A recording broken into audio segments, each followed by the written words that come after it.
It's really hard not to be poisoned by the advertising commercial world that we live in that tells us all the time we can have it our way. That's the prevailing cultural message, that each one of us is so precious and so important that we can demand that the trivialities of life all go our way, such as getting the exact coffee we want at Starbucks, which is meaningless. But yet most of us have some kind of preference system which we think really means something, that when we walk into this absolute pointlessness, we hold on to it. I'm special. I deserve the triple this with the latte and the whipped cream, and if you only have a double without the latte, then I've had a hard day. We are honestly taught that this makes sense. And we are bombarded with the most disease-ridden advertising to elevate this nonsense into a sense of self that becomes entitled. What do you mean you don't have that brand? What do you mean you don't have that size? What do you mean I had to wait in line for 4 seconds? What do you mean I had to click 3 things on my computer to get something sent to me, not just 2? We have been bamboozled to think that these irrelevancies are important, but they create a form of narcissism that makes it very hard to be in relationship, because relationship is not about that at all. It's about something entirely different than simply getting your preferences met. Even though you hope that you'll get some preferences met, that's not the point.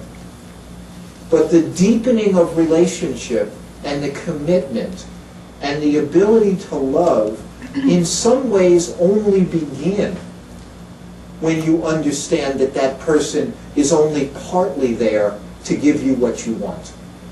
But they're also there to teach you all the ways that you are inadequate and selfish and demanding and unloving and unkind and orbiting around this sense of it's all coming to me.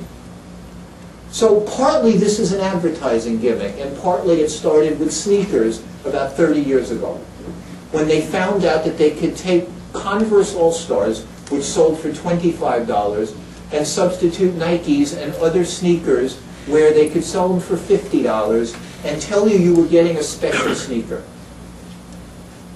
Then they found out that people loved to be special, that they couldn't imagine anything better than having the bright blue gizmo.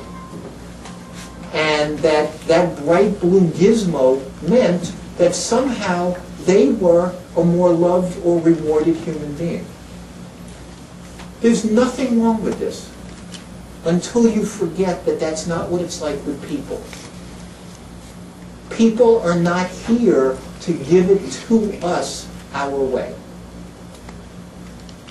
They are here at some level. If they're here for anything, it's us to learn to collaborate and negotiate and have some patience and to help when your partner or your friend is doing badly.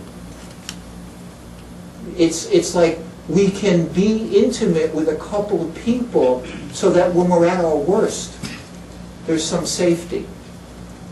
Not just that they're there to serve us in ways that are not important. And so it's interesting to me because I do couples work, and I see the sense of entitlement that people bring. I've seen it for years now as a forgiveness teacher, and I remember one of the first times that this came to me was I'm watching a couple fight, which is what they do in couples therapy, which is amazing because you'd think some of them would come in to try to get better, but not that often. No, it's a weird thing. They come in there more to convince me that the other person's wrong.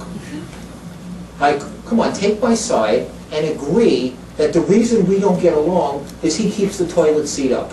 Or, you know, or the reason we don't get along is they like the window up or down or the bed spread this way or that way. But I remember this in terms of forgiveness, and it struck me so powerfully. I was listening to a couple fight, and the woman was yelling at the man because he was reminding her of her father. And if that was her father was not good news. I'm not trying to say that. But he was reminding her of her father, and she was trying to tell him to stop because he reminded her of her father. And she said, you know, at some level, didn't I tell you that I had an abusive father, so don't go there? And I remember thinking, where did she believe this? That instead of apologizing to him for carrying her wounding forward, she tried to stop him from being who he was because she hadn't gotten over something. And I started to see, as I listened to people, how infected by that kind of virus of it's all about me had become normal in our intimate conversations.